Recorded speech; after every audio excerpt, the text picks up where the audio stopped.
In die middel van Suid-Afrika, in die Bo-Karoo streek, langs die Oranje rivier, in die plattelandse Afrikaner gemeenskap van Orania, bou Bo-Karoo opleiding aan vryheid deur opleiding en arbeid. Met hierdie nuwe kenteken word ons karaktertrekke soos volg uitgebeeld. Die oranje gloed dui op ons vryheid hier in Orania. Die grou-grys kleur dui op die klipharde bouwerk wat hier plaasvind. Die olyfgroen is simbolies vir groei en ons Christelike geloof. Die sandkleur dui op die Karoo, asook die oewer van die Oranje rivier. En die pruimpers simboliseer die adellikheid van alle arbeid.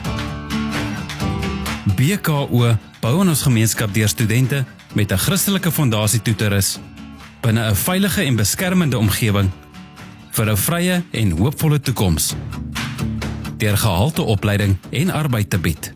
Skep saam moed en werk aan 'n hoopvolle toekoms by BKO. Vryheid deur opleiding en arbeid.